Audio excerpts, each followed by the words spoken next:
Welcome everybody back to the Future of Water Theatre from the Bathroom Association. Our next panel, and we've got a great expert panel with us today, is on the future of water efficiency within the domestic setting. So whether that's new build or retrofit. And I'm not going to give a lengthy introduction to each of our panellists. I'm going to allow them to give their own lengthy introduction. So let's start over on my far left with Chris. Hello everyone, my name is Chris Pearson. I'm from Villeroy-and-Boch, Ideal Standard Group, and I'm training manager for the business. Thanks, Chris. Hello everyone, I'm Paul Ravnbo-West. I'm the market development manager at Triton Showers. Triton Showers is the leading sustainability, leading showers manufacturer, independent electric showers. Catherine. Afternoon everyone, my name's Kat Moncrief. I'm from the Chartered Institution of Water and Environmental Management. I lead on our policy and engagement work there. Today I'm going to be talking a bit about a big project that we've been involved with called Enabling Water Smart Communities. And that's involving a number of water companies, developers, government departments. So I'll tell you a bit more about that in a minute. Thanks, Kat. And last but not least, Jen. Afternoon, everybody. I'm Jen Cassidy, CEO of Bristan Group, and we were one of the signatories of the Windsor Declaration that the Bathroom Association set up last year. More on that in a moment. So, Catherine, let's start with you. Tell us about the project Enabling Water Smart Communities, which you mentioned there. What's entailed in it? What does it mean for the audience here at Installer? Sure. So Enabling Water Smart Communities is all about how do we make new development, new homes water smart. And by water smart, it doesn't mean sort of technology and AI and things. It's actually about things we already know what they are, but it's about how do we make them normal. So it's systems like water reuse, sustainable drainage systems, water efficient devices in homes, rainwater harvesting, all of those things. We know how to do them, but how do we get them to be normal in new developments and new homes? And the project is trying to overcome different barriers to making those things normal. One of the things that I think is most interesting about the initiative is the economic side of it, the demonstration, the case that you've made, which is all based on firm data, isn't it? Can you tell the audience a little bit more about that aspect of enabling water smart communities? Sure. So the project is looking at how we mainstream these things, and it's doing that because house builders, developers, architects, water companies are coming up against challenges, particularly in terms of water scarcity and flooding and water quality. And those challenges are affecting the growth of housing development. So part of what the project set out to do was to look at, okay, what's the economic impact of those issues of water scarcity? And it did some economic analysis looking at, in the south and the east, okay, what are the new home targets that the government set? What do the water companies say is the water available in those areas in the south and the east? And therefore, where are we going to struggle to build new homes because of water scarcity? And what's the economic impact of that going to be? And that work, just in the south and the east, demonstrated that over 65,000 homes could potentially be delayed because there's simply not enough water available in the next 5 to 10 years. And it also demonstrated that the impact on the economy would be up to 25 billion, which is massive. And that's just looking at the south and the east of England. But if you build those homes water smart, so if you make them water efficient, include water reuse, and get them down to be about 80 litres per person per day in terms of their water consumption, then actually you can recoup most of that lost economic impact and build most of those homes. I think that's a really compelling case from an economic point of view. I'm going to kind of move on more to the social imperative now. Jen, can you tell the audience a bit about the Windsor Declaration? Because you were a key signatory. Why did you sign, first of all, and what actually does it commit the brands that signed up to that to? So this was a summit held in Windsor Castle in October of last year, and it was around 20 global brands that came together to actually discuss the issue of water scarcity. I'll admit that I didn't know a huge amount about this before Windsor, and it was such an eye opener for me. It's difficult to reconcile with the amount of rain that we have in this country that we are going to be in water deficit by 2030. That's not just our lifetime; that's 5 years away. Which is terrifying, and it's made me change my behaviour. I was one of those awful people that left the tap running while I brushed my teeth, took long showers, and it really has made me stop and think and realise that we've got to do something, we've got to change. The impact of that water deficit is significant. On a human level, we're not talking about an occasional hosepipe ban here, we're talking about food shortage, we're talking about health and sanitation issues. As Pat said, we're talking about houses not being built, businesses being denied licenses. This is serious. And so, beside that moral imperative to act, without being dramatic, to save the planet, there's also a financial imperative. Talk about those 65,000 homes not being built. We as Bristan, that will hurt us. We will be damaged financially by that. So we have to act. And I think that's why we signed. And in terms of what we've committed to, this is about collectively as an industry acting to improve that water scarcity position. So we've talked about how we better educate the consumer. We've talked about how we innovate to change that behaviour as well. These are kind of like medium and slightly longer term ambitions for transformation. What are you at Bristan doing right now to kind of start working towards that Windsor Declaration commitment? So I think there's two sides to it, again, as I said. So we're working closely with WaterWise. So Nikki Russell was one of the people that came and spoke to us at Windsor. So behavioural change within our own team, acting in terms of our building and how we can become more water efficient. And then the other side of it is from a product development point of view. So we're working very closely with lots of the water companies. So there's different regulations for different regions. Some very simple things like installing flow regulators that cannot be removed, because that's the first thing everybody does. You meet the regulations, and they take the flow regulator out, and we've had no impact whatsoever.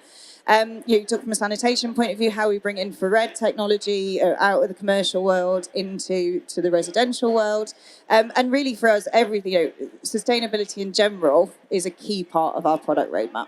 I think that's an incredible demonstration about how we as bathroom manufacturers can be part of the solution rather than just kind of worrying about the challenge that we face. Actually, you're already part of the solution. Chris, coming over to you, you're training manager at Ideal Standard, and how are you seeing kind of the demands from the specification community, but also from your installers that you spend a lot of time with? How are you seeing them shift in the domestic setting? Yeah, we're seeing lots of demand for lower flow and lower capacity products across the whole portfolio. So toilets, baths, showers, taps, everything.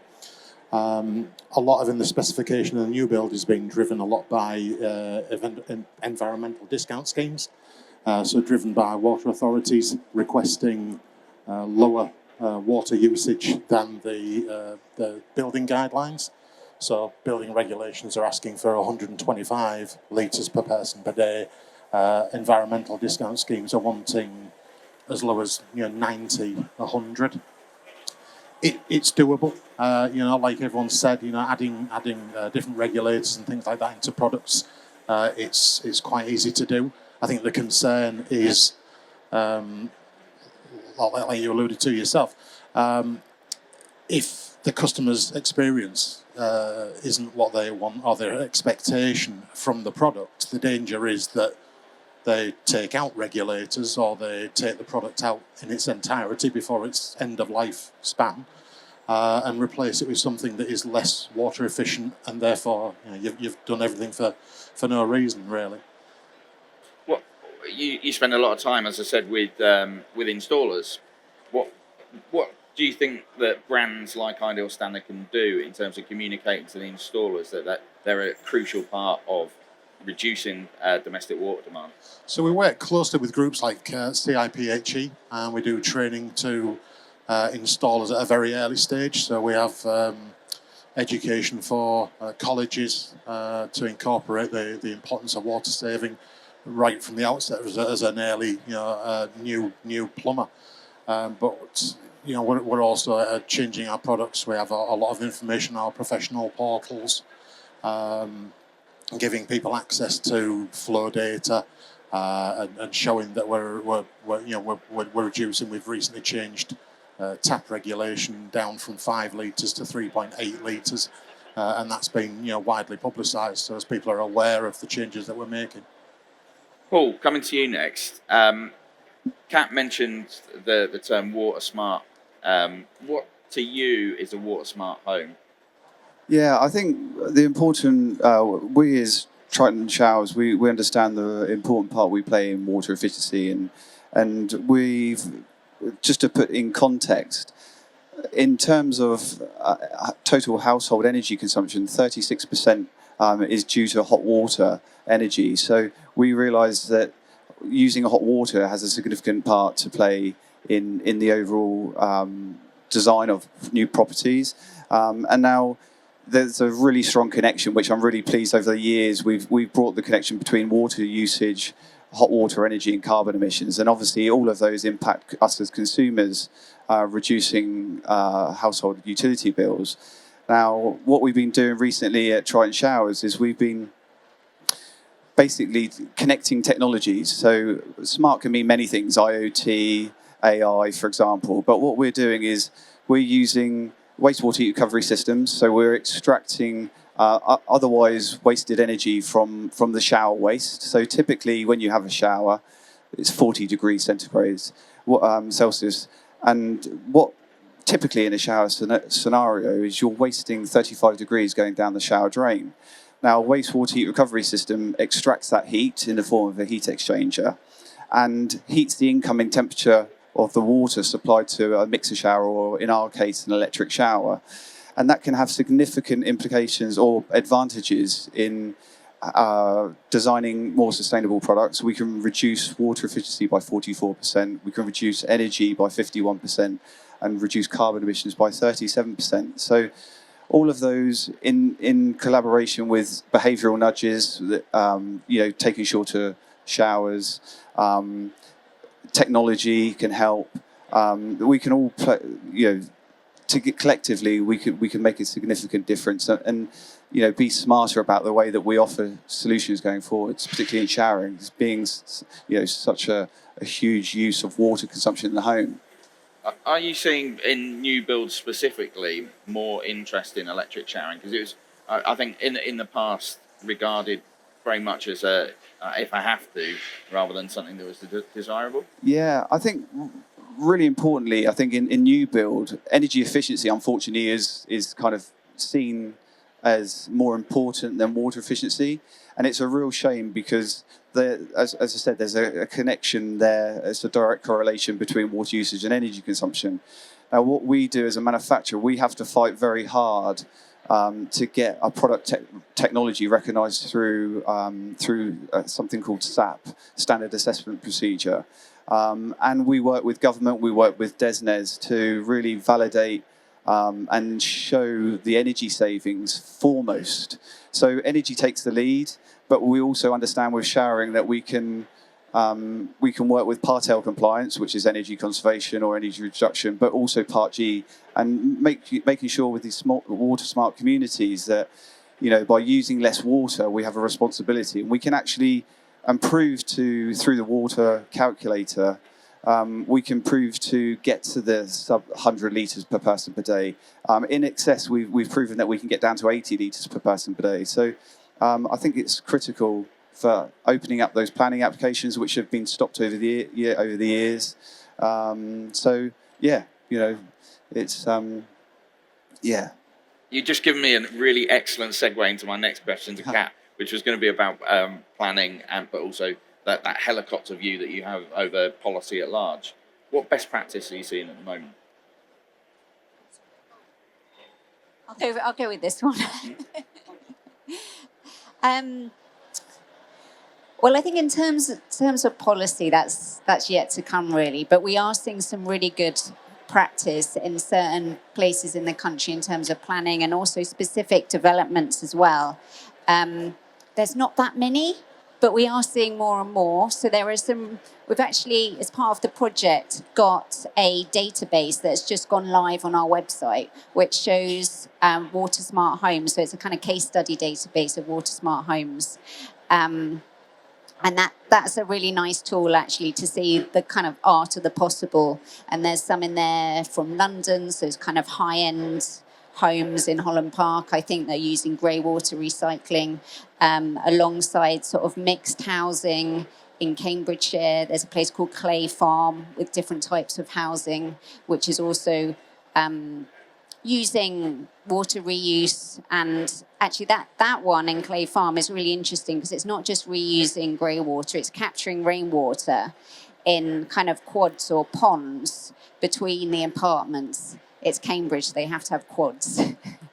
In these kind of square ponds, the rainwater is collected there, then it's filtered through reed beds, and then it's given some extra purification, and then that water is used to flush toilets in those homes.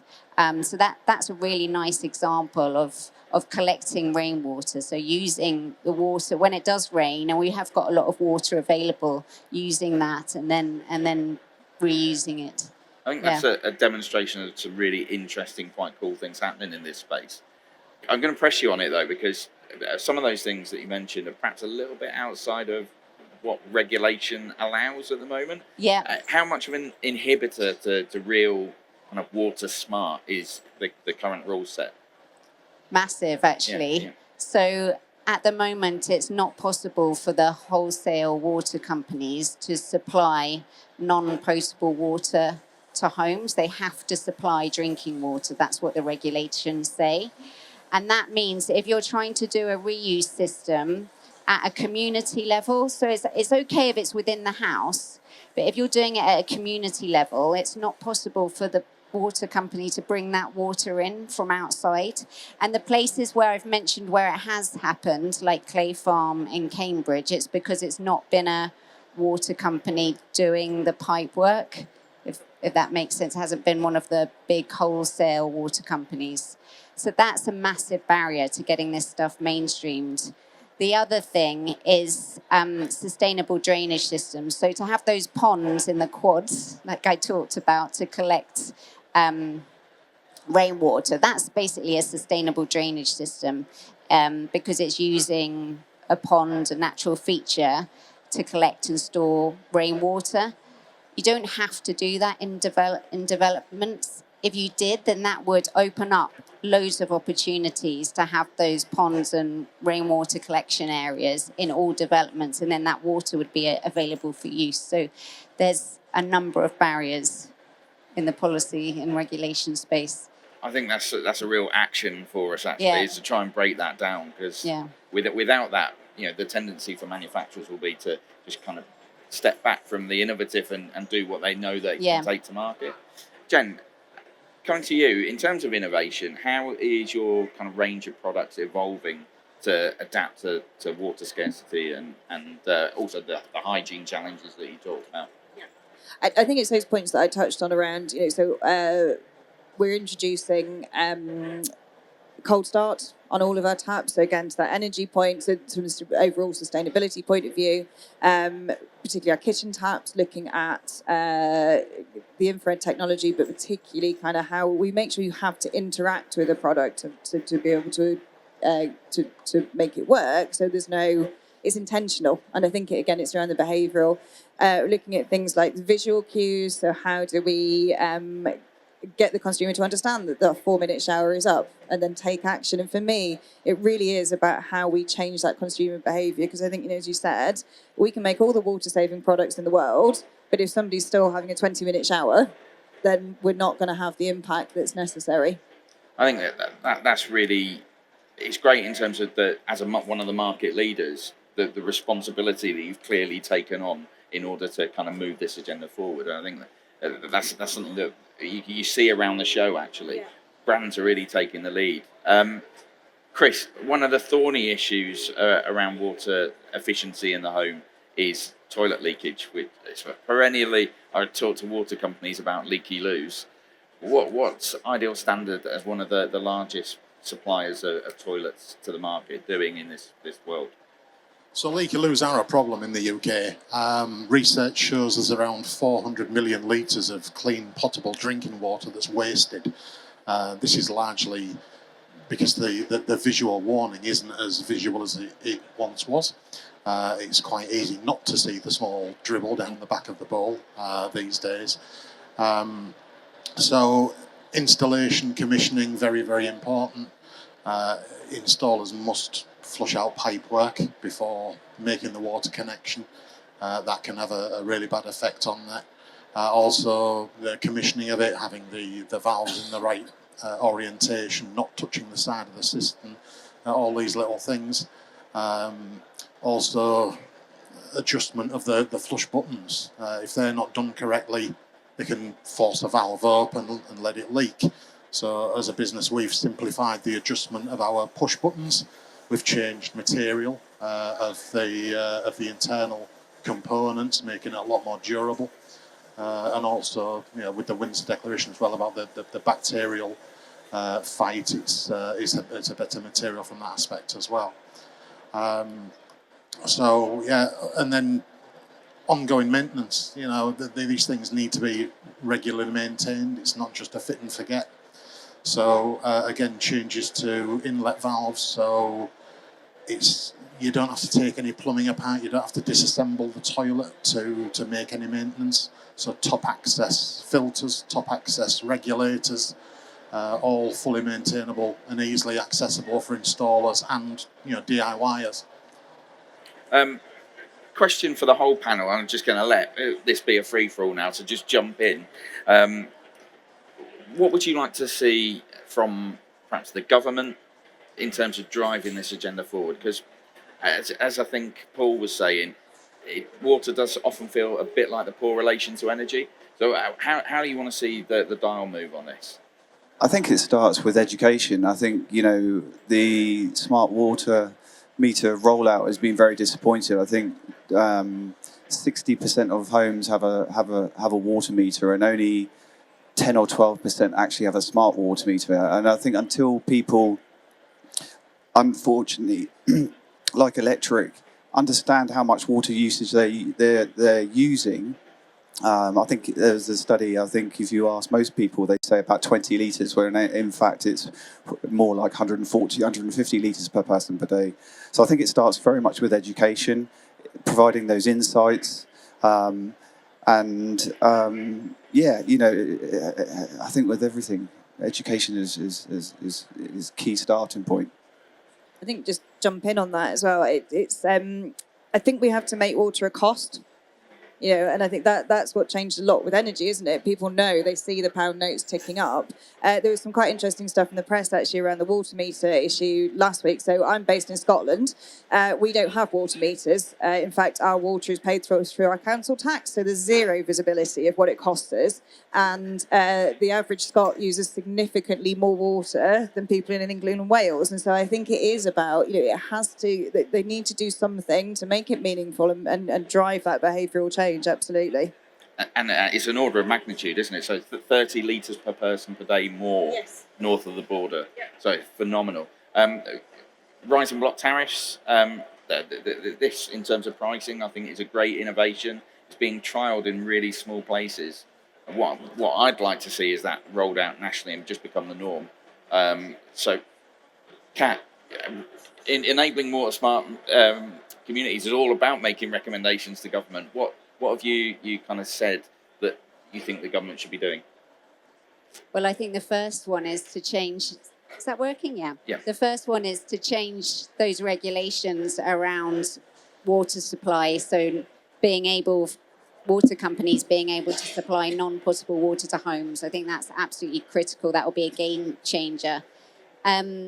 Building regulations, Part G. So that's been talked about as being consulted on for a long time. We'd love to see that brought forwards and having tighter guidelines and targets around those regulations. And I mean, ideally mandating rainwater harvesting in all new homes. I mean, it should just be the norm. It's not a big thing, and have that for toilet flushing in all homes. It's dead simple, but we need the regulations to kind of make it happen. It seems like a no-brainer, doesn't Yeah. it? My frustration is the lack of urgency. So, as you said, Part G is a great example. It's a couple of years that we've been talking about consultation on that, but we don't appear to be any further forward. So, a bit of urgency, maybe. Yeah, and I think the installers and the developers, they're all up for it. Yeah. But we really need the government to drive it, to make it happen. Yeah, I mean, the to worry make it for mandatory. worry for me is that DEFRA is one of the departments that's been gutted in the comprehensive spending review. So how do they do that? How do they accelerate this work with pace when unfortunately they're going to be lacking people? It's a bit of a dilemma. Chris, any thoughts on this, on what you think the government should be doing? Just a sensible aligned approach, I think, to considering the consumer. There are other areas within the home. A lot is focused internally. There's a lot that goes on externally, water usage-wise, which the Part G regulations only allow 5 litres per person per day for external usage. I would challenge that people use a lot more than that these days, with popularity of hot tubs, swimming pools in the garden in summer. So I think just a more whole house consideration. And as I said earlier, it's easy for manufacturers, like us, making showers, to reduce the flow rate. But if it impacts on the customer satisfaction or the efficiency of the product,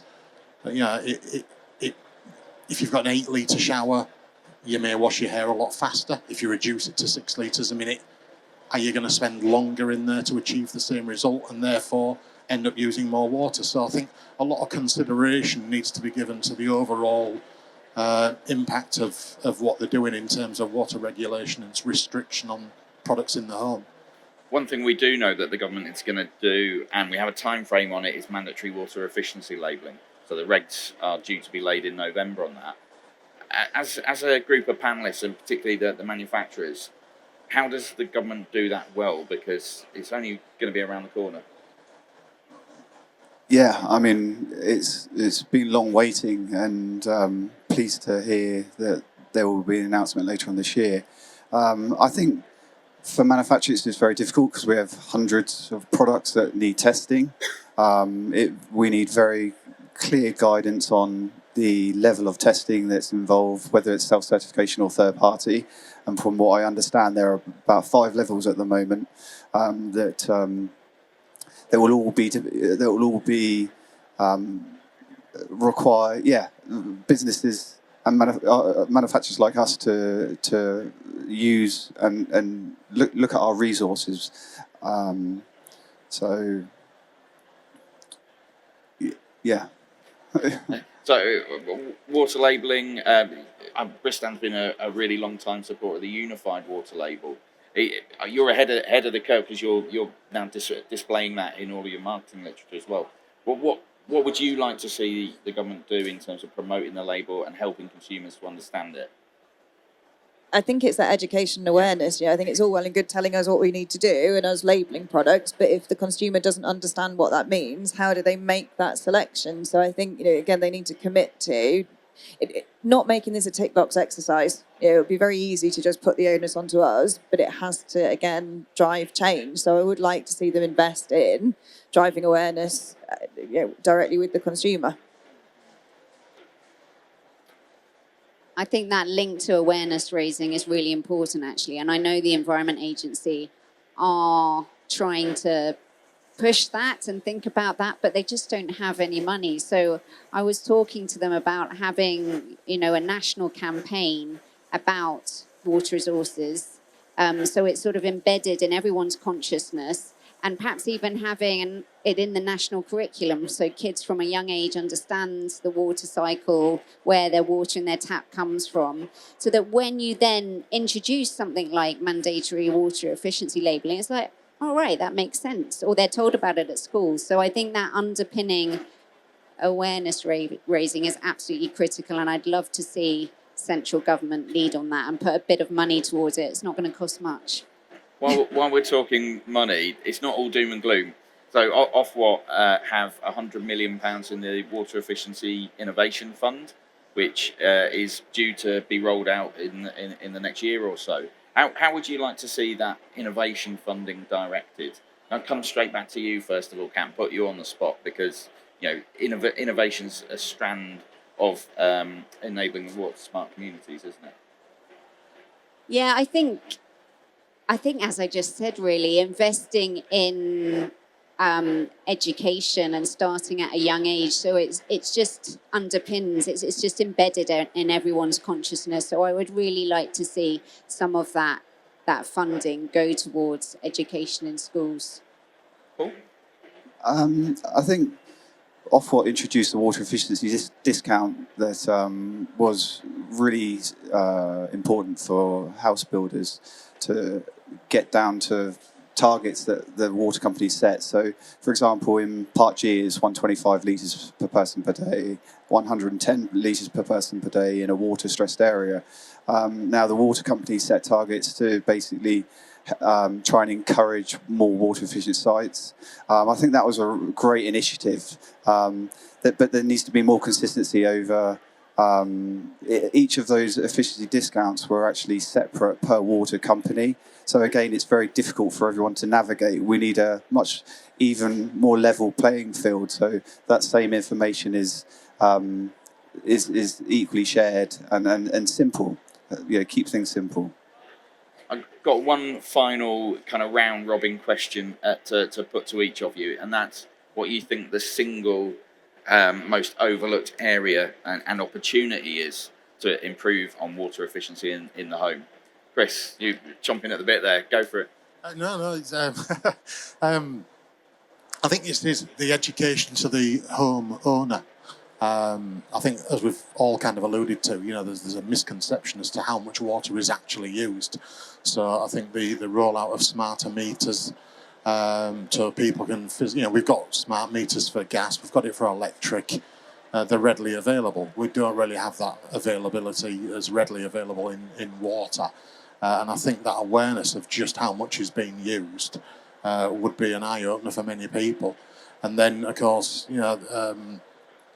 the average water usage is way beyond what a home is designed to use in terms of Part G scores by a number of litres. So perhaps some form of reward for achieving usage under those parameters would be a good idea, and incentivisation for people to actually use less water, that they can physically see that they're achieving something. So education and incentivisation. Paul? Yeah, I'm going to be really biased and talk about kind of showering and its part to play. I mean, 50% of household energy or hot water energy is attributed to showering. So anything that we can do to encourage behavioural change, technology to reduce the amount of hot water usage, we can help. We haven't spoken about future home standards coming in later on. But obviously, if we can downsize the amount of hot water energy that we use, we can downsize cylinder sizing. Technology. Technology, great single word answer. Kat? Well, I agree with all of those, but to add another thing, it would be valuing rainfall, actually. So we are quite a rainy country, but we also have quite dry periods as well. And I think there's a huge opportunity in valuing and storing and using the rain when it does fall. So I'd really like to see that integrated approach in all new housing developments where you're catching rainfall locally and then using it in drier periods. Jen?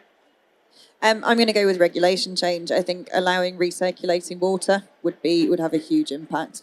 Yeah, wholeheartedly agree with that. And I'm going to answer my own question as well. And I think there's a huge opportunity. Much of the focus is on new build and building regulations, so on. But retrofit is an enormous opportunity. And I think we need to try and make retrofitting water efficiency a lot more attractive in some way. I think we could probably keep this conversation going for another 3/4 of an hour, but unfortunately time is against us. But please show your appreciation for our panel.